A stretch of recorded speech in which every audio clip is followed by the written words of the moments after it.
Aujourd'hui, je rencontre Vladimir Auric, un artiste qui a laissé ses traces dans Charlevoix tellement que maintenant, quand on regarde les montagnes, il y a un peu de Vladimir Auric dans le relief.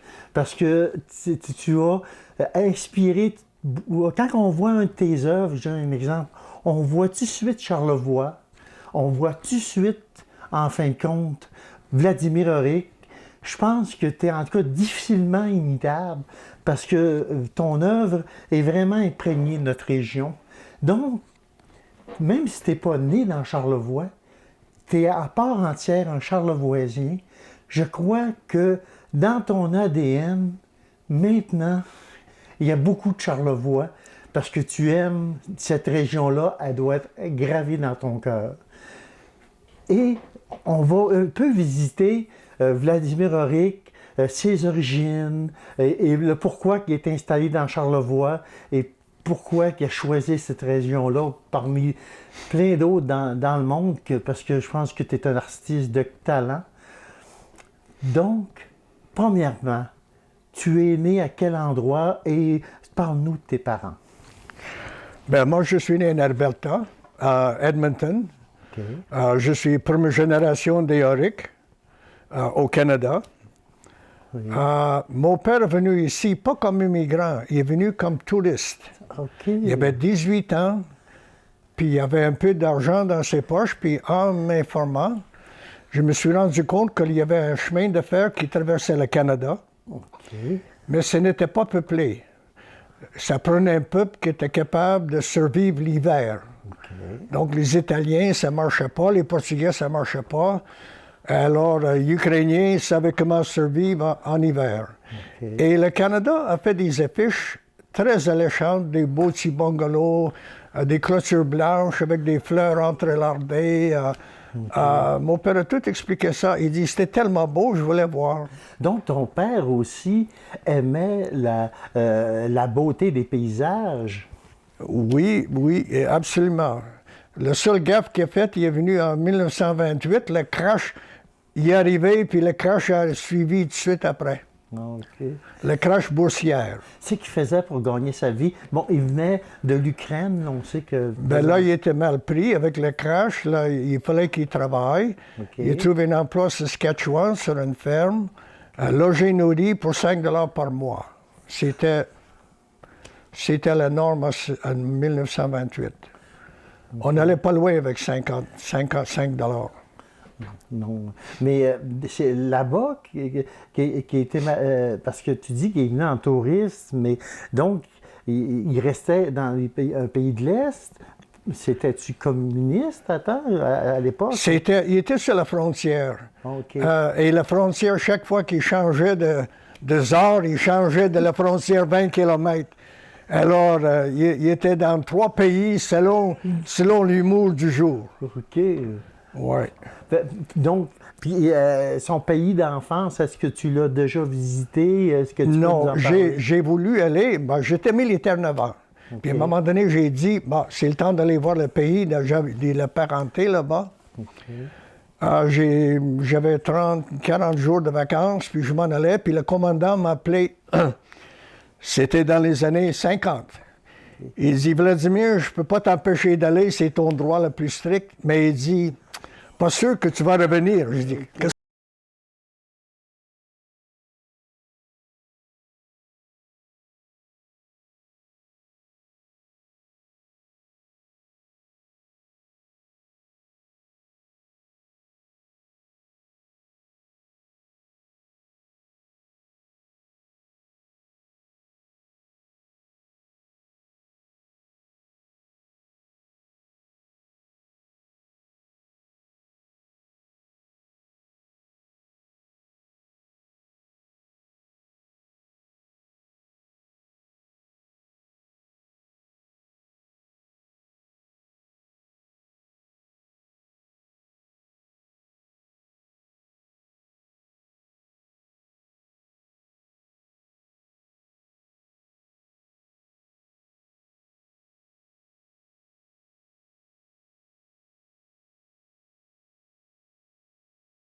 en Alberta, vous étiez anglophone. Non, on a Non? commencé francophone, puis je vais vous donner un exemple. OK. Il y avait un village ukrainien, OK. puis l'autre village à 10 km s'appelait Saint-Paul, était canadien-français.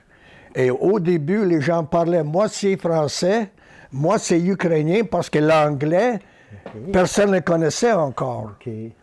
Alors, c'est seulement le chemin d'affaires qui a ouvert les voies de communication, et c'est là, tranquillement, l'anglais s'est entré, et là, c'est bilingue là, à 100%.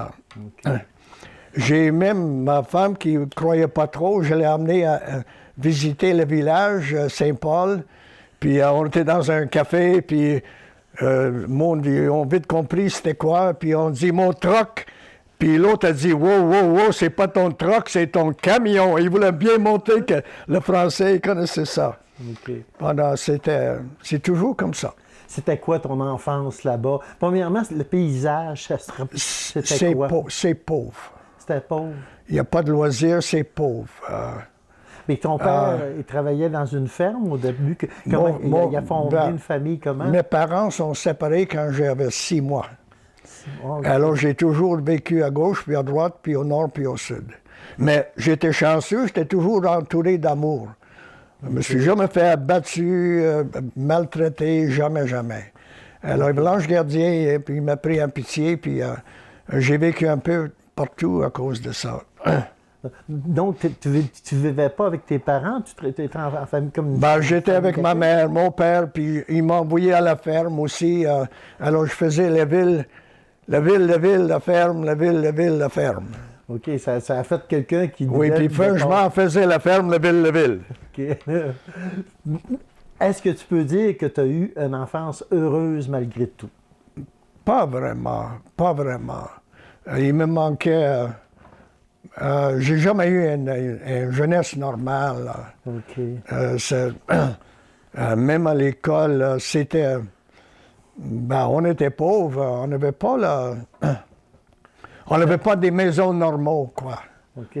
Ma mère restait dans une chambre avec une table 4 chaises puis un lit, puis il n'y avait pas d'interaction avec les autres élèves. OK. Alors, j'étais un peu solitaire là-dedans. Puis, est-ce qu'à l'époque, le dessin... Oui, je paierais 5 000 $. En Colombie-Britannique, Yoho National Park, la province a fait un concours des jeunes artistes. Les jeunes artistes, j'ai gagné le concours. J'ai fait un chevreuil qui sautait par-dessus une bûche. Puis je donnerais 5 000 $ pour avoir ces dessins-là. Ah ouais, c'est ça. Parce que là, je dois être rendu dans un poubelle certain. En tout cas, demande à Saint-Antoine, peut-être. Mais on sait jamais. Donc, ça, c'est ton premier dessin? C'est-à-dire que j'explique. Grâce à ma mère, j'ai vécu en Colombie-Britannique dans les Rocheuses. OK. Dans un petit bled à côté de Lac-Louise, 20 km de Lac-Louise, ça s'appelait Field. Dans ce temps-là, c'était le chemin de faire des locomotives. Il y avait un méchant côte. Ouais. Alors, c'était un centre pour les locomotives, l'eau, la glace.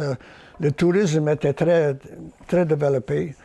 Et il n'y avait rien. Et c'est là que la première indication que j'ai eue que j'avais une graine d'artiste, à l'épicerie générale, il y avait des lampes qui venaient dans 4 couleurs. C'était pour les comptables. Il y avait l'encre rouge, bleu, noir, puis vert. Okay. Alors, je mettais ça sur le compte de ma mère avec du papier. Okay. Et c'est comme ça que je pouvais faire. Je faisais tous mes devoirs en couleurs. Noir, vert, bleu et les 4 couleurs. Toujours les mêmes 4 couleurs. Okay. Plus tard, je me suis rendu compte que j'étais comme prédestiné de faire quelque chose dans les arts visuels. OK. Ouais. Donc toi, c'était le premier indice que j'ai eu. OK. Donc, et t'as quel âge? Oh, j'aurais dû avoir 11 ans dans ce... OK, là-dedans. J'ai déménagé tellement souvent que les heures, c'est par bloc de 10 ans. OK. Donc, tu es dans les Rocheuses, il y a des montagnes. Oh, c'était magnifique. C'était les plus beaux souvenirs de ma vie dans les Rocheuses. Pas pour rien que je suis en Charlevoix. OK. Enfin, j'arrivais ici avec ma femme, elle a dit, il y a des montagnes en Charlevoix. J'ai dit, où sont les montagnes? J'étais dedans. OK. J'ai dit, ben, chez nous, on appelle ça des foothills, tu sais, les collines. Ah oui, c'est ça. Mais, enfin, aujourd'hui, ce sont des montagnes. Puis, OK. Fait que là, puis ils Je sont les gravés. adore. Ils ont été gravés dans ton cœur.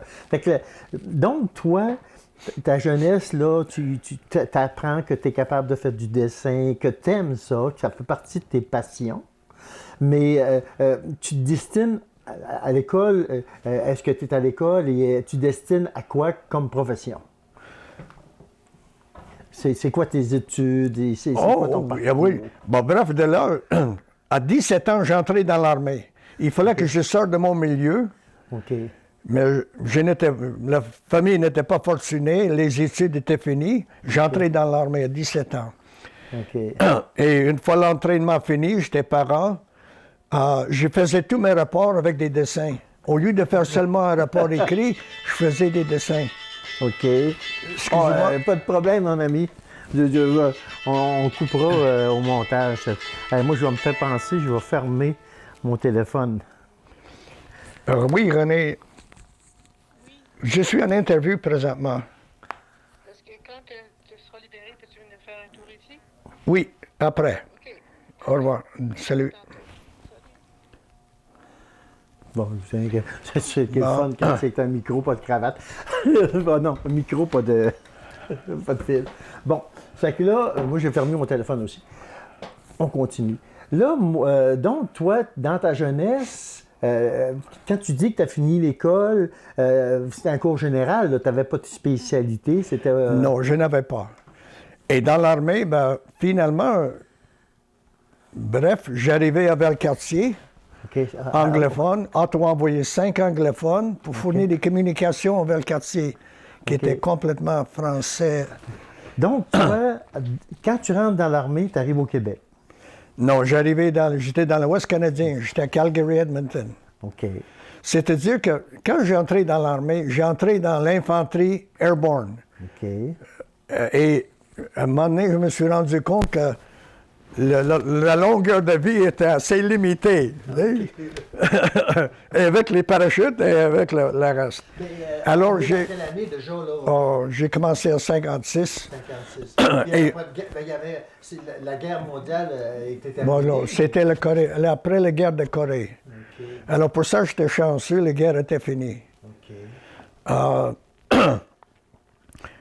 J'ai vu qu'ils cherchaient des gens pour aller en communication. Communication secrète. Ben, dans ce temps-là, c'était la guerre avec la Russie, puis c'était très sérieux. Hein? Alors, il fallait passer un test d'intelligence. J'ai dit, je ne passerai jamais, moi. J'ai passé haut la main. Il faut dire que j'ai donné le gars $10 pour passer, mais ça fait rien. Alors, là, ils m'ont envoyé. Pendant 1 an, j'ai appris tout ce qu'il y avait de communication secrète, anglophone. Puis là, ils cherchaient quelqu'un pour Valcartier, qui était la francophonie à 100%. Toi, tu étais bilingue? Ça a pris 11 mois pour Ottawa de se rendre compte de leur erreur. Alors, pendant 11 mois, j'étais au Québec comme un touriste. Les cabarets étaient toujours ouverts. La TV a commencé à entrer, mais pas tellement. Il y avait des cabarets chez Gérard, puis en tout cas, j'allais voir tous les spectacles. Je comprenais pas un mot de français. Tigous, timous, les Géraud là. Rire comme ça se peut pas. Puis les carnavals, j'allais en Basseville, là. J'ai acheté une chemise rouge avec le bonhomme dessus, avec la ceinture rouge. J'ai jamais payé une bière dans un cabaret. Et à tel point que je me suis dit, je suis bien beau, mais comment ça se fait? Les femmes veulent tous adopter un garçon, un enfant. J'étais petit. Alors, toutes les femmes voulaient m'adopter. En fait. Et pour les hommes, je n'étais pas une menace. Si j'étais 6 pieds 2, blondinette, beau garçon, ils ont dit, toi là. Mais viens-t'en, Vladimir, viens-t'en. J'étais toujours le bienvenu parce que je me rendais compte que j'étais le plus petit de la gang. Tu étais facilement Alors, accepté. j'ai tombé en amour avec Québec comme ça se peut pas. La ville de Québec, pour toi, elle représente quoi? C'était la belle époque. Le quartier latin n'était pas refait pour les touristes. C'était un vrai endroit. D'ailleurs, quand j'ai quitté l'armée, j'ai fait 4 ans de beaux-arts dans les vieux quartiers. Parce que là, tu étais à l'armée, mais... Oui, t'as j'ai le sorti de dessin l'armée. quand Après même. 9 ans, je sortais. OK. Même, j'ai fait les tests. Il fallait faire des œuvres, puis il y avait des tests assez sophistiqués avec un fusain. Il fallait faire une œuvre, puis en tout cas, c'était un vrai examen. J'ai passé haut la main. OK. Là, j'ai reçu une lettre de félicitations, Caporal Eric, vous êtes reçu à l'École de Beaux-Arts. Il y en avait 2 en Amérique du Nord. Il y avait une à New York, puis l'autre à Québec. OK. C'était gratuit si tu es accepté. Toi, t'es Alors, j'allais accepté. voir le commandant, puis j'ai dit, ben mon commandant, mon mandat de 9 ans termine 1er décembre, mais l'école commence en septembre. Est-ce qu'il y a-t-il moyen de... Puis évidemment, on ne sait pas, on va demander à Ottawa. Alors, Ottawa a dit, tu vas aller à l'école sans solde, mais tous les matins à 8 heures, tu vas te présenter à la citadelle habillé en uniforme pour te faire inspecter pendant 2 mois. J'arrive à Beaux-Arts, je ne parlais même pas comme il faut en français. Je dis, c'est qui ce soldat-là? Mais qu'est-ce qu'il veut? Tu sais, personne ne comprenait, puis moi non plus. Alors, après 2 semaines, j'étais écœuré. J'ai dit, je ne veux plus d'uniforme, je ne veux plus la citadelle. Puis la citadelle, ils ne m'aimaient pas parce que j'étais un traître, je quittais l'armée. OK. Ben oui, J'étais un traître. Ben oui, tu Ben oui. dans ce temps-là. Alors, pendant 2 mois, j'étais malheureux. Vous savez, dans le film français, quand les polices arrivent, ça fait ping-pong, ping-pong. Je regardais toujours par la fenêtre pour voir s'il va ping-pong. Venez me chercher parce que je ne me présentais plus tous les matins. Ils ne sont jamais venus. Ils m'ont oublié. Il y a un soldat qui ne faisait pas ce job. OK. Fait que... Ou ben donc, il t'a oublié. Et là, tranquillement, j'ai appris le français. OK. Si on vient dans les 9 ans dans l'armée... C'est long. C'est long. C'est long. Y a-tu des choses que tu as fait qui... c'était pas... Moi, je n'en parle pas tellement de l'armée, là. C'est à oublier. Oui, c'est notre... Okay. T'étais pas heureux, mais puis t'as pas... J'étais expert, on devient expert de détruire, de tuer d'une manière efficace. Pas de tuer, OK. mais efficacement. Et je n'étais fâché contre personne. Ben oui, c'est sûr. Alors, plus ça allait, plus je m'en allais vers la peinture que... Tu sais, puis pas la peinture ça noire. Ça ne représentait pas ta valeur. Autrement dit, toi, tu voulais pas... le soldat, c'était... c'était Non, j'étais sensible, puis j'étais fâché contre personne. Okay. Puis je me rendais compte que j'étais capable de faire sauter le quartier avec tout le monde dedans, puis... Pourquoi? Pourquoi? Ah, alors, c'est là que... Mais là, je n'avais pas de degré universitaire. Une chance que ça prenait seulement une 11e année pour aller à Beaux-Arts. OK. Alors, c'est à cause de ça que j'ai entré à Beaux-Arts. Si je vais seulement en 10e année, ben, j'étais fait. Et il me manquait 1 an. Et dans ce temps-là, le département de Veterans Affairs, il y avait un programme où un soldat pouvait compléter son éducation. Ma femme m'aidait. Elle enseignait à l'Université Laval. Et j'allais prendre des examens dans des vraies écoles à la ville de Québec.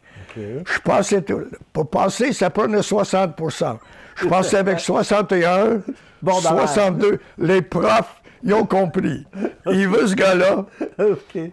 Alors, je pense qu'ils ne corrigeaient même pas. Ils donnaient 61, 62, 61, 62. En bas de 60, c'était cuit. Okay. Alors, j'ai merci ces profs-là.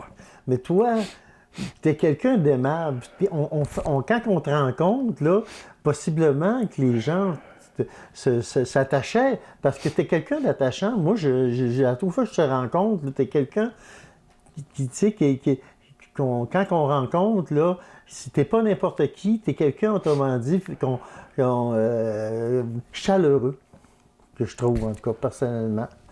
Puis c'est peut-être ça qui t'a amené. Mais les beaux-arts, donc, tu rencontres ton épouse et ta femme quand, à peu près? Elle se faisait écœurer par 2 soldats, puis j'ai sauvé la vie. C'est ça? Ouais. Et la première chose, j'ai dit à ma femme, j'étais 2 ans à Québec, je parlais pas en français. Okay. Au lieu de dire bonsoir, madame, j'ai dit, do you speak English? Elle dit yes. Ah, j'ai dit, ça y est. Elle dit, vous faites quoi dans la vie, vous? J'ai dit, moi, je travaille pour le gouvernement fédéral.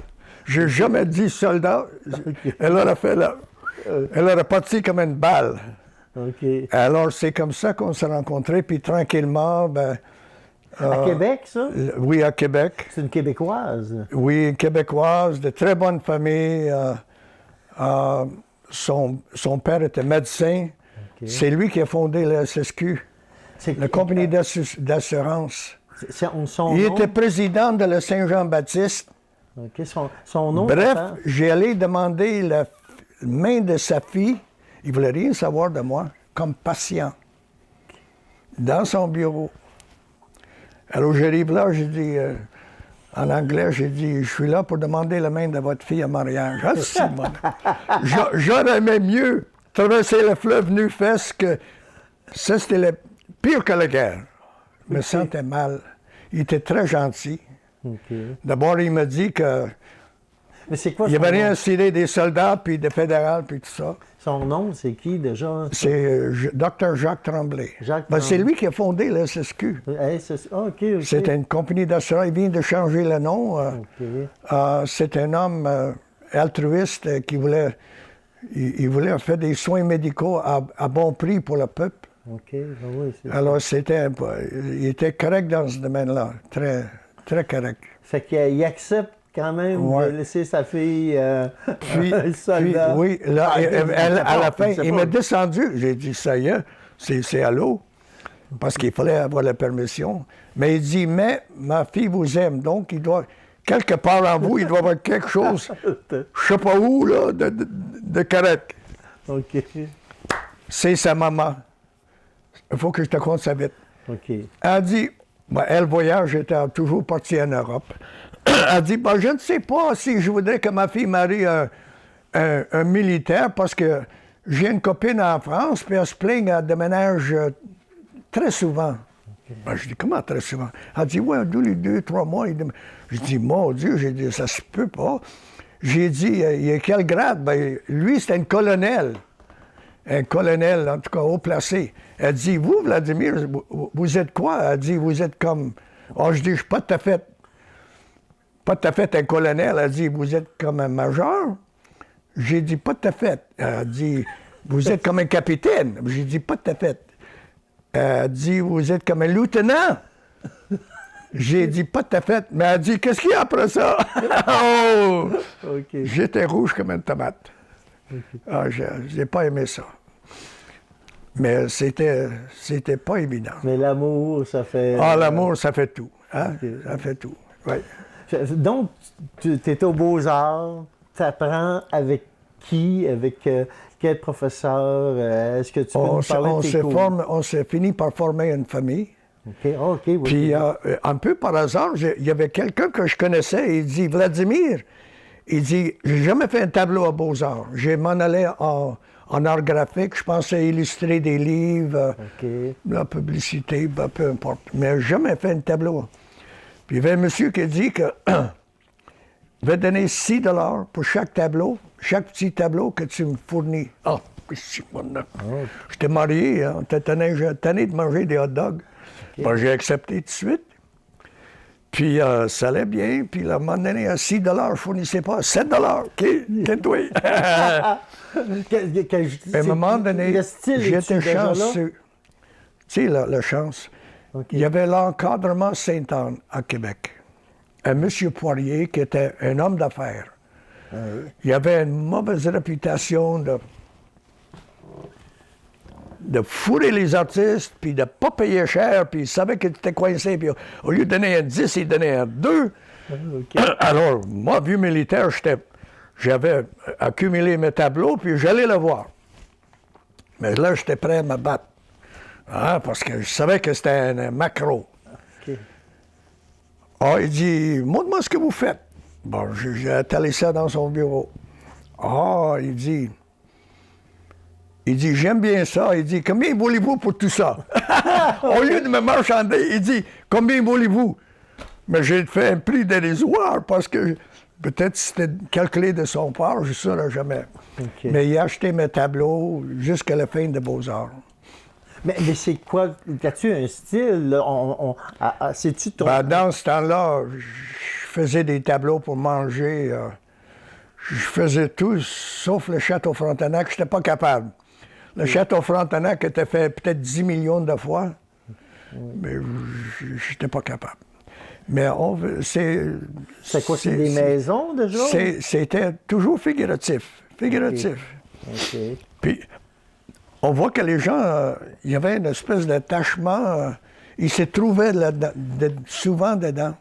OK. Ça clenchait un souvenir X, parce que les Québécois étaient tricotés assez serrés ensemble, plus que d'autres provinces, je pense. Well, c'est sûr. Il n'y a pas de peut-être, c'est sûr. Puis, je me rappelle quand j'arrivais à Québec, j'ai vu Tremblay Boulangerie, Tremblay, peu importe. Tremblay, j'ai dit, mon Dieu, je pensais que c'était comme Rockefeller aux États-Unis. Je dis, je vais marier sa fille, puis prendre ma retraite. Hein? OK. J'ai marié un Tremblay, puis après ça, j'ai su que la moitié de la province, c'était mes cousins. Oui, c'est sûr qu'il y a beaucoup de... Mais oui. Ils sont d'origine C'est effrayant. de Charlevoix. Mais oui, on a tous des cousins. Oui, Ouais. c'est ça. Donc, tu es aux Beaux-Arts, tu finis ton cours, tu fais des tableaux, 7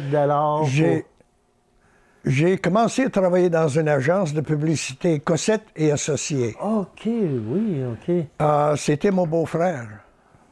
C'était une agence qui avait le feu dans le derrière, puis il n'y avait rien de trop beau. On est en quelle année, là? Oh, je ne m'en rappelle pas. Les années C'est très mauvais 60. pour les années.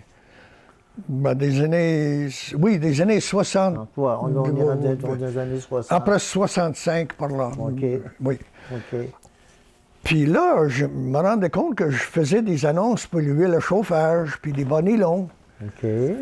Puis à un moment donné, il y avait un client qui est venu de New York. Moi, je parlais en anglais. Il dit, c'était un client qui brassait des bouteilles de parfum dans son baignoire, puis il voulait vendre ça à des dames, puis il fallait que je dessine des bouteilles en symbole phallique, là, tu sais, OK. pour plaire aux dames. Ah, j'ai dit, Christy, j'ai étudié 6 ans pour comment c'est fait des bouteilles. J'étais découragé. Je prends un café avec une galerie, il y en avait 3 galeries dans le Québec dans ce temps-là. OK, oui. Il y avait une galerie qui d'art. ouvrait à la place de Laval, puis j'étais ami avec le propriétaire. On prend un café ensemble, on placote. À un moment donné, il y avait une douzaine de personnes très bien habillées. Dans la galerie, il dit, notre professeur vient de mourir. Est-ce que vous connaissez quelqu'un qui est qualifié pour le remplacer? Ah, ben j'ai dit, non. Le propriétaire a dit non, on ne connaît pas. Puis là, le propriétaire, il dit, oui, il dit, je connais quelqu'un. J'ai dit, qui ça? Il dit, toi! C'est vrai, j'avais mon professorat de l'Université Laval, ben, fait que, diplômé de Laval, j'ai dit, en cas avant de mourir de faim, je pourrais toujours enseigner. J'allais chercher ça à l'Université Laval. Mais il dit, c'est toi. Et là, j'ai dit, ben, c'est bien trop vrai. Là, j'ai dit, j'étais méfiant un peu, j'ai dit, il donnait les cours où? Elle a dit, dans une école. Je dis, avec les pépites, tout ça, là? Oui. Ben, je dis, jamais je donnerai des cours d'art au travers des pépites, ça se fait pas.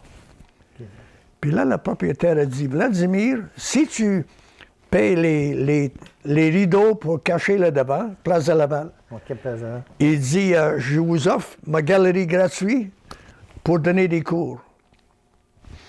Il dit, moi, je veux vendre quelques cadres, puis un peu de encore pinceau. un Tu sais, ange que dans tu- ce temps-là, personne n'était riche dans les arts. Là. Tout le monde arrachait un peu. Ah, ben, on a commencé. J'étais rendu avec 65 élèves, puis ça roulait, mais je peignais plus. On a 8 heures d'énergie par jour. Je ne peignais plus. Alors, j'avais un autre problème. Je faisais de l'argent comme de l'eau, mais je m'éloignais de mon but. Ta passion, c'est de Alors, peindre. j'avais le... Quand les Russes menaçaient d'amener des missiles à Cuba, Kennedy était président. Moi, j'étais militaire à ce 64, moment-là. Ah ouais? Je pense que c'était 73, peu importe. Ouais, OK, t'as raison. J'ai allé au Massif. Là, c'était un centre touristique. J'ai allé au Massif avec des radios puis un camion. On espionnait. Il fallait identifier tous les navires qui montaient le fleuve. Il y avait peur d'une attaque potentielle à Québec puis à Montréal par le fleuve. Alors, c'est là que j'ai connu Charlevoix pour la première fois. OK. Et aussi, ma femme venait quand elle était jeune. Tous ses parents étaient des ministres de je ne sais pas quoi, là, étaient dans le gouvernement. Elle connaissait. Ça a pris 2 ans à trouver une ferme. Je voulais une ferme avec vue sur montagne, de l'eau, la forêt. Et j'en ai 325 acres ici. C'est un grand terrain, C'est là que... Puis, on ne trouvait pas. On ne trouvait pas. À un moment donné, il n'y avait aucune infrastructure où tu pouvais aller à un bureau et dire voir ce qui est à vendre. Ça n'existait pas encore. Ouais, c'est ça. OK. Puis, on parlait d'un propriétaire d'hôtel à Baie-Saint-Paul. On dit, on ne sait plus quoi faire. Parce qu'il n'y a rien. C'est jamais marqué à vendre. C'était bouche à l'oreille. Il dit, je connais un contracteur, je vais l'appeler, il va t'aider. C'était un contracteur de Saint-Hilarion. Il est venu me voir, puis grâce à lui, il m'a monté ça ici. Il dit, c'est pas à vendre. On l'a vu en septembre. Il dit, tu vas venir le 15 janvier, puis ça va être à vendre.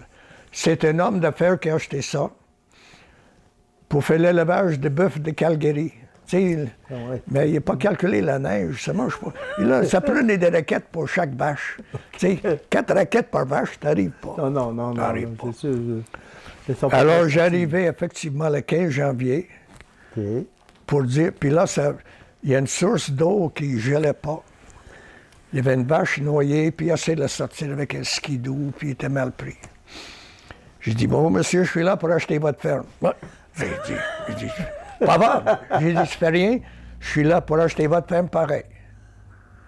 Puis j'ai insisté. Et il dit, ben laisse, j'ai dit, moi, je reste à Québec, je ne viendrai pas ici tous les 20 minutes vous parler. J'ai dit, je suis là pour acheter.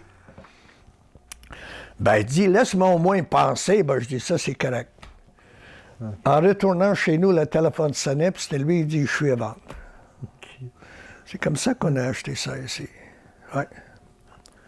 Donc, Charlevoix, c'est le hasard qui t'a mis sur le... en venant, puis... Charlevoix, c'était...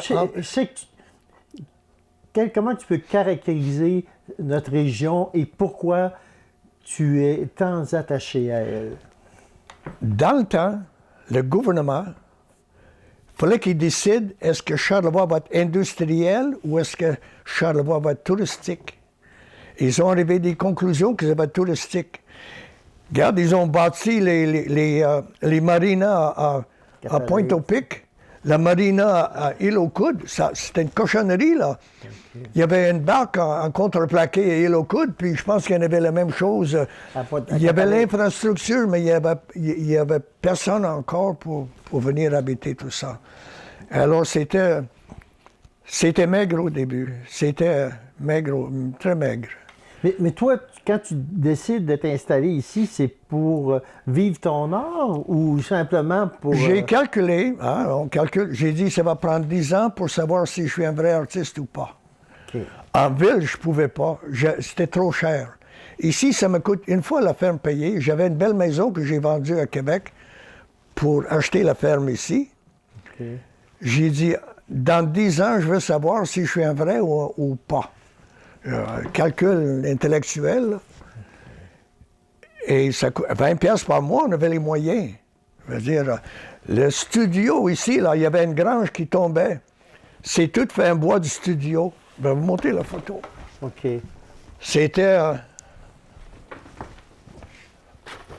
il n'y avait pas de compagnie de construction, c'était moi. OK. C'était moi, ça. Assis-toi avec la photo, mon ami. C'était moi, ça. Oh. Tantôt, peut-être, on va visiter... Ça coûtait les clous. Les clous Ça seulement. a coûté les clous. C'était tout fait. C'était tout En fait. 1974, en 1974. Oui. Il manquait des ouvertures. Voyez-vous, toutes les ouvertures, 11 fenêtres, 3 portes, pas d'argent pour ça. J'ai dit, ben, on va mettre des corbeilles noires, puis on va peindre avec des lumières électriques tout l'hiver. Il arrive un client, il dit, bonjour Vladimir, il dit, je viens d'acheter une auberge à Malbaie. Il dit, j'aime ce que tu fais, puis j'aimerais ça décorer, avoir des tableaux pour mon auberge. Oh, ben. Puis là, il dit, j'aime celle-là, celle-là. Puis là, je n'étais pas habitué de... Quelqu'un me dit, il aime ça, puis il achète, puis il part. Mais là, il y a ça, et ça, et ça. Je dis, franchement, là, je vous trouve pas drôle. Je dis, ça, et ça, et ça, et ça. Je dis, hey, ça faisait beaucoup d'argent, ça. Effectivement, il a acheté tout ça. OK. Il y avait juste assez d'argent pour payer les fenêtres et les portes. Il ne restait pas 20 piastres. Ça veut dire que le bon Dieu, quelque part, là, mon oncle Antoine, là, il dit, on va payer ses fenêtres, mais pas plus. Pas la bière. Mais là, ça commence. Comment ton art et ton style, là, parce que là, tu dis, il aime ce que tu faisais. Donc, toi, t'en faisais, t'en vendais Oui. déjà. Finalement, j'étais habile comme un singe. Je pouvais faire une abstraction. Ça, c'est une de beaux-arts, juste là. Oui, tantôt, là, on va prendre la caméra à épaule, puis on va parler de tes Mais tableaux. ça me disait rien. C'était comme un défoulement intellectuel, pas plus. Okay. Et j'ai toujours eu un rapport avec la terre, les fermes, les montagnes. J'étais élevé là-dedans. OK, ben oui. Et comme on était pauvres, on n'allait pas en voiture de luxe, là. On allait en tracteur, un petit tracteur, boum, boum, boum, boum, boum. Alors donc, j'étais toujours proche. Et je peignais ce que j'avais envie de peindre. Puis, moi, Puis les gens, ils ils sentaient ça, puis c'est ça. Ça dégage. Il y a une émotion quand on regarde un de tes Il y a une œuvres. bienfaisance là-dedans quelque part. Ouais. Puis parce que des fois, des ciels, on dit, ça se peut-tu, le ciel de même, ça doit sortir de son imagination. Mais des fois, Et une non. belle lumière va durer 2 minutes, elle va disparaître. Ah, vous avez une caméra, vous savez ce que c'est. oui. Hein? Le temps d'ouvrir la babelle, c'est fini. Il est trop tard. Un exemple, c'est comme un client m'appelle de l'auberge de Malbaie. Il dit, Vladimir, t'es un maudit menteur. J'ai dit, comment ça? Il dit, tes montagnes bleues, là, ça marche pas. Alors, je dis, mon esti, là, au lieu de souper ce soir, tu vas regarder les montagnes au nord. Et il m'appelait, il dit, Vladimir, il dit, c'est vrai, il dit, c'est bien vraiment bleu et mauve, hein? C'est le granit, tu sais, à un moment donné, là. C'est ça, la lumière Ben oui. à un endroit précis, dans un temps et un moment précis. J'ai appris ça d'un professionnel. Il dit, quand la lumière passe, il faut capter la lumière. Les 4 coins, tu peux faire ça après. Mais toi, tu le captes dans ton cerveau. Tu n'as pas besoin de prendre de photos. Tu l'as vu. Oh non, tu le non, non, tu reproduis. fais un dessin très... On va au fleuve tous les deux. Et vous êtes client, vous dites, mon Dieu que c'est beau ça. Mais c'est quoi qui est beau là-dedans? C'est pas 180 degrés, c'est pas 20 km. Il y a quelque chose qui vous attire là-dedans. C'est peut-être la petite église à Saint-Joseph, sais-tu, moi? Alors, en posant des questions, on cible l'intérêt. De la personne. Mais toi, fais-tu des œuvres sur demande ou c'est les œuvres que toi... J'ai fait les deux. Les deux, OK. 1900 tranquille, la commission scolaire, c'était au début. Je vais vous donner un bon exemple. OK. Bonjour Vladimir, il dit, notre directeur, il prend sa retraite, puis la commission de scolaire Est et l'Ouest veut lui faire un tableau de cadeaux. OK. Mais, on ne veut pas que tu fasses un tableau à Malbaie.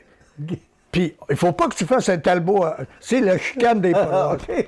Faut que J'ai tu dit, c'est quoi la ligne? Ben, la ligne, c'était le chemin à Saint-Hilarion qui allait au déboulement. J'ai fait un tableau qui était moitié Malbaie puis moitié Baie-Saint-Paul. Tout le monde était ravi. Ah ouais, c'est ça. Alors, tu sais, à un moment donné, il faut jongler avec tout ça, là. OK. Donc, tu étais un peu le sens politique. Toi, tu es capable de t'adapter. Ben oui, Puis, ben oui. et Puis selon c'est ce qu'on te normal demande. aussi, les gens qui payent, là, tu sais. Ben oui, ben Ah. oui. Le respect J'ai- du client. Toi, tu as un respect du client? Je suis capable de faire des portraits, je vais vous montrer des exemples. Oui, tantôt, J'en on fais va- on pas va se pour promener l'argent. avec la caméra. Parce que la femme veut toujours être plus belle. Tu sais, elle louche un peu, mais me semble que mes yeux sont plus écartés. Tu sais. OK. Et l'homme, j'ai déjà eu des hommes avec des mottes d'argent là, étouffer un cheval. OK. Puis là, l'homme, il veut avoir un l'air noble. Mais quand c'est une crapule, là, tu sais, normalement, c'est des crapules qui ont noble, assez la d'argent crapule. pour payer. Moi, j'exagère un peu, là. OK. Mais, tu sais, c'est- Mais Alors- toi, tu retrouves ta passion, peu importe ce que tu dessines, ton œuvre, tu es capable C'est- mais tu transmets ton émotion toujours dans ton œuvre. oui, dans oui. l'œuvre.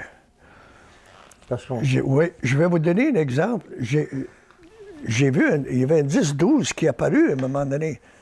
L'année était marquée. J'ai dit. Au début, j'ai trouvé ça bizarre. Et je vais vous le montrer. OK. C'est aux éboulements. C'est une grange qui est toujours là, mais qui OK. est tout croche.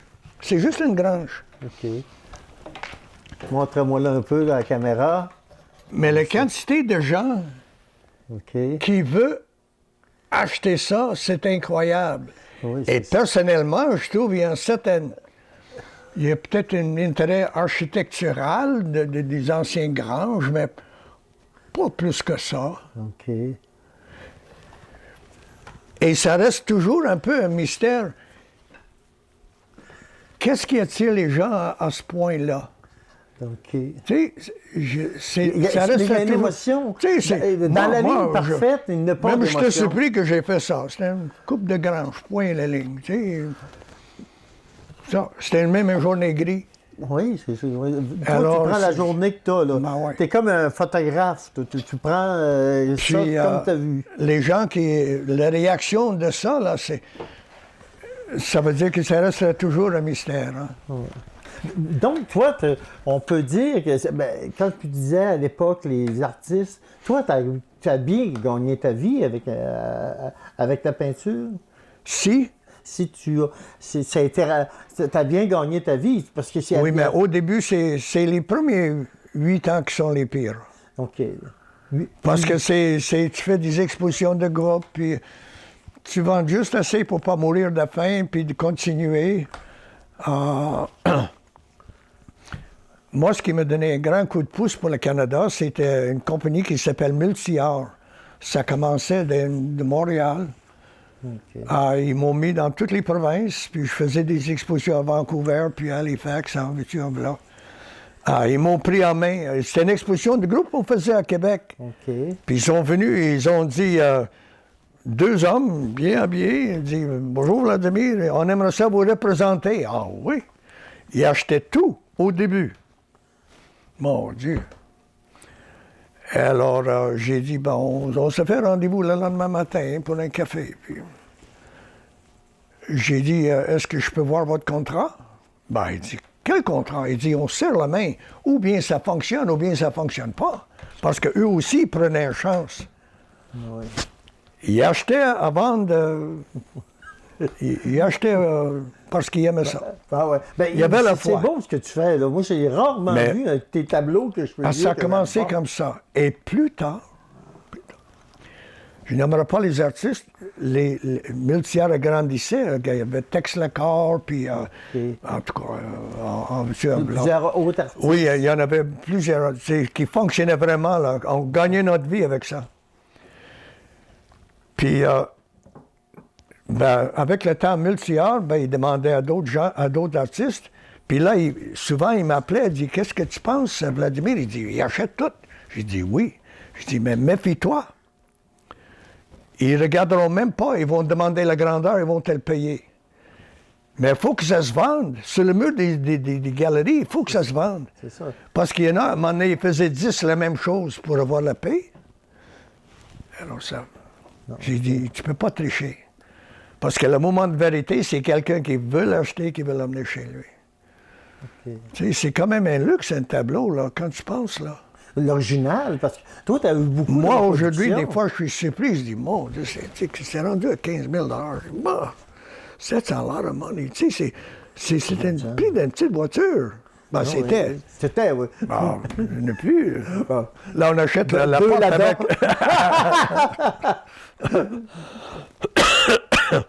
Alors, c'est ça. Alors, moi, je suis béni avec la bonne santé.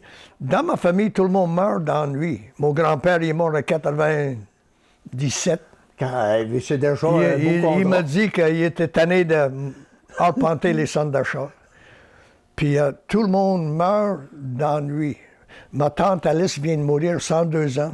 Elle n'avait plus rien à Dans faire. leur sommeil. 102. Ils meurent dans leur sommeil. C'est le meilleur mort que pas. Oui, mais ils n'ont plus rien à faire. Moi, j'ai manqué mon coup. Dans tous les métiers, on peut prendre notre retraite. Le chanteur, il prend sa retraite. Le sculpteur, l'arthrose, il prend sa retraite. Un peintre, jusqu'à la mort. Mais Puis tu il y en a, pourrais-tu depuis mais il y en a qui perdent leurs bras, ils payent avec leur bouche, font des chefs-d'œuvre. Avec Il y a les un pieds gars aussi. qui peint avec ses pieds. Ben, je dis, rendu là, tirez-moi une balle dans la tête, s'il vous plaît. Tu sais, mais empêche pas que t'arrêtes pas. Non, non, mais alors, je dis ça en blague, mais tant mieux. Okay. Alors, c'est ça que... Ben, je peux me faire frapper par un camion demain matin, me faire Ben, il y a manger moins de par un chances ours dans le d'avancer en cou. rue ici qu'à Québec. Ouais. Ou qu'à New York. Alors, Mais donc, tu as une belle vie, tu restes dans une belle région, Ouais. Charlevoix t'amène beaucoup.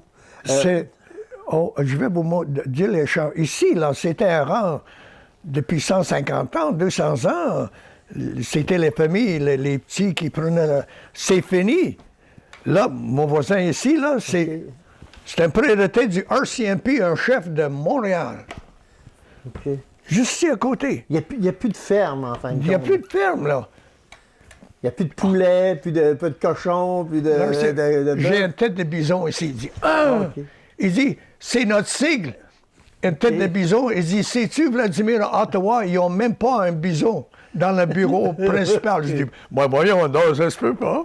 Ouais, tantôt, on prendra la caméra, puis on fera une visite C'est ça, autour. ouais. Ben, mais là, de toute façon, anyway, on est là pour parler, puis même si on ne sait pas chronologique dans le temps, Ben oui. on vit une belle rencontre. Puis moi, en tout cas, j'adore ce que tu fais. Il y a de la lumière, il y a une façon que quand on regarde un de tes tableaux, on voit une maison, mais on voit qu'il y a de la lumière, il y a de la vie dans la maison. C'est ça. C'est ça qui peut-être Ouais. la différence qui fait. Ça symbolise l'émotion. un paquet de choses. Je vais continuer ce que vous venez de dire. Exposition, je suis très bien habillé. Il a acheté un petit tableau de même. Une maison éclairée. Ouais, Je dis, vous avez d'acheter le plus grand tableau ici. Comment ça se fait que vous voulez celle-là? Il dit, la lumière est dans la cuisine, allumée. Je dis, oui. Il dit, sais-tu ce qu'ils font? Je dis, j'ai aucune idée. Il dit, ils sont en train de jouer aux cartes puis boire un des Kuiper gin. Des Kuiper, là, c'est méchant. Pas à peu près. Mais pour lui, il n'y avait pas de prix pour ce tableau. À 10 000, il l'achetait. Parce que ça le rappelait sa va jeunesse chercher. pauvre. Il se jouait aux cartes, il y avait que des cartes. Il n'y avait pas de télévision, il n'y avait pas de radio, il n'y avait que des cartes, puis le Kuiper. Mais Puis le maudit de Kuiper, moi, comme j'étais en visite, là, il me donnait un verre d'eau de Kuiper. Puis là, tu allais aux toilettes, tu vidais un peu, pas trop pour que ça... En tout cas, Vladimir, il sait tenir son alcool. Là. Ah ouais. Mais c'est méchant. Mais, donc, toi, tu as toujours... c'est toujours le même tableau? Tu dis que tu fais de l'art. Tu peux faire des visages, tu peux faire des gens. Tu fais en fin de compte ce qu'on te demande, puis c'est toujours pour toi un recommencement. Parce qu'on regarde Oui, un de oui. tes tableaux, c'est jamais pareil à 100%. Non, il y a Mais il y a un- il y a des gens qui font un tableau de formule.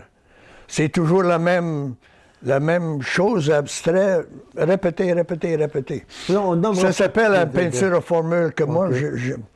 je mourais d'ennui. Toi, tu veux pas t'ennuyer dans ta job. Non.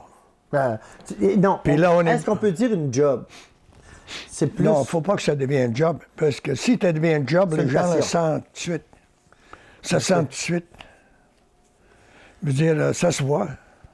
Mais puis toi, Vladimir Horry, y a-tu des peintres que tu aimes? Y a-tu d'autres styles de peinture qui se détachent un peu? Mais oui, Laquelle? c'est sûr, c'est sûr. John Dare. OK. Il fait une peinture des gros mains, puis les gens sont déformés. Mais il est comme ça. C'est un gars, il a 7 pieds 8, puis alors il fait des gros mains, bon, puis c'est John. Puis Tex, c'était un gars, un talent. Je vais montrer un nu de Tex. C'est OK. le seul peinture qui n'a jamais fait de nu où elle a gardé les petites culottes. Il voulait qu'elle enlève les culottes à une petite fille indienne. Gelé le tableau, il n'y a pas de prix pour l'acheter. OK.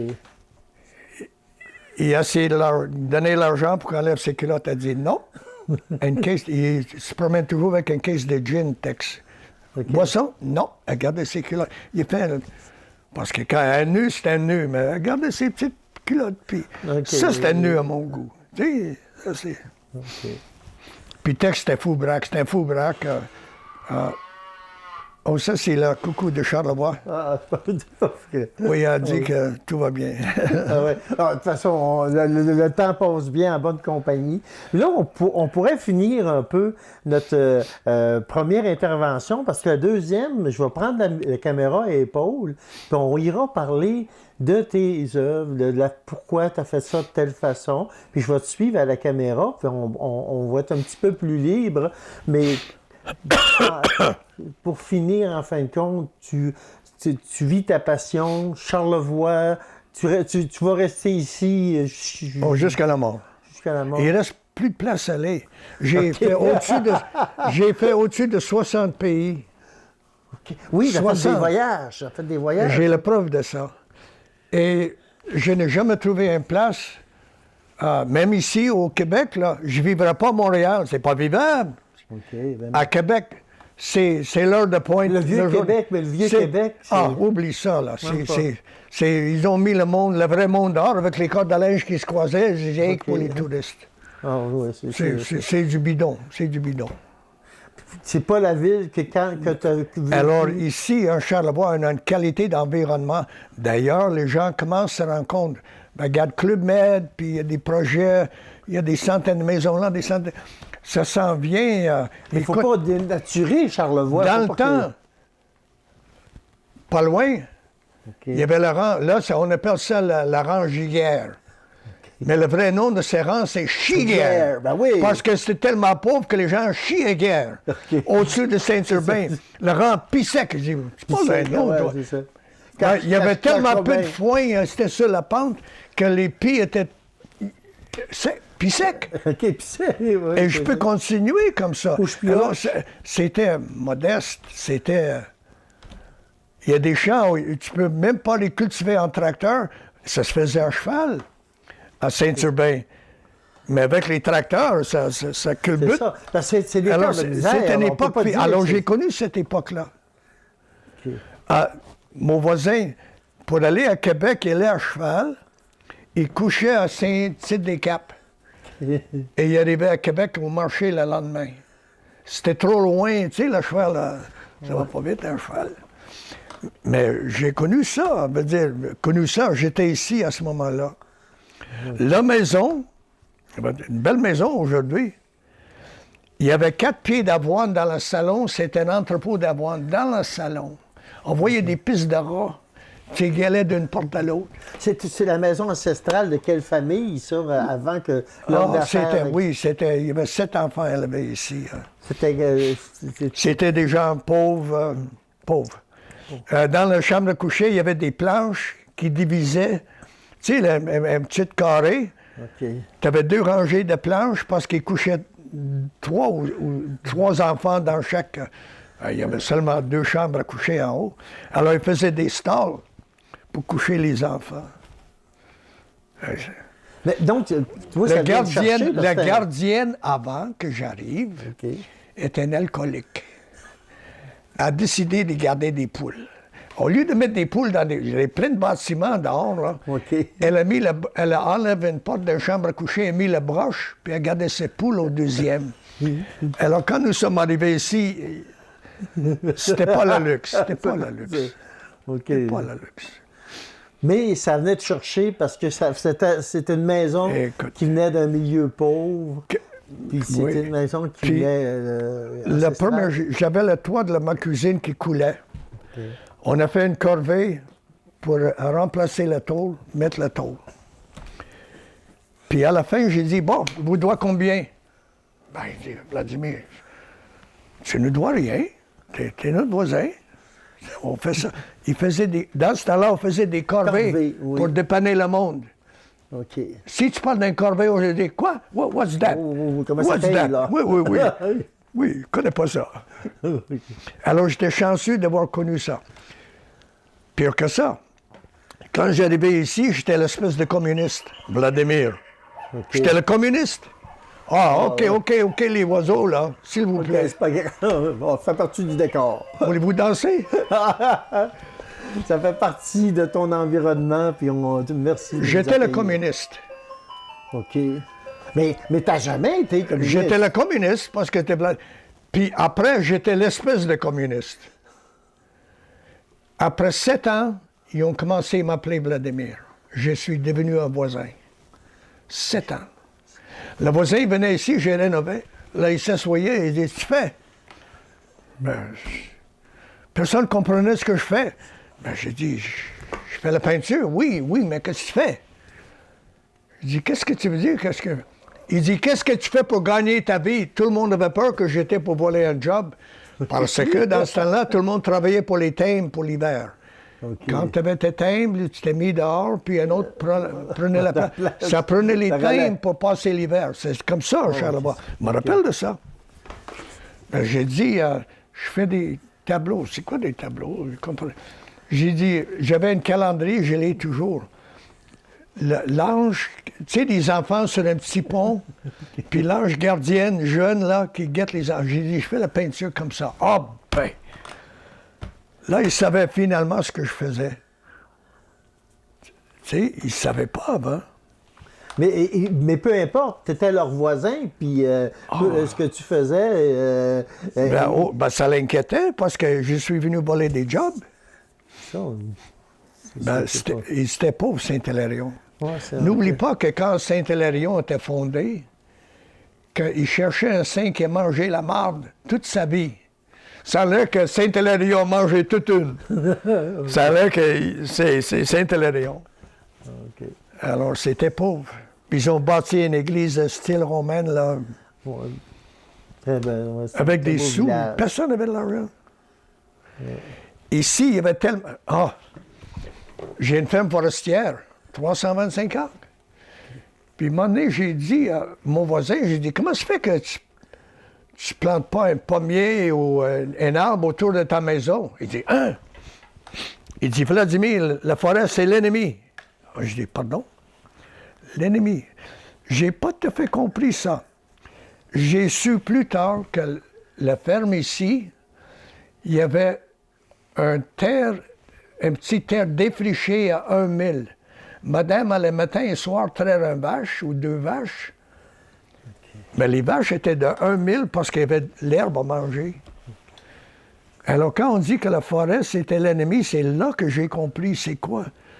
Pourquoi cette expression? Alors, ça fait quoi, 50 quelques années que je suis ici. On va de préhistoire à l'histoire, à la vie semi-moderne, puis l'an prochain, ça va être moderne.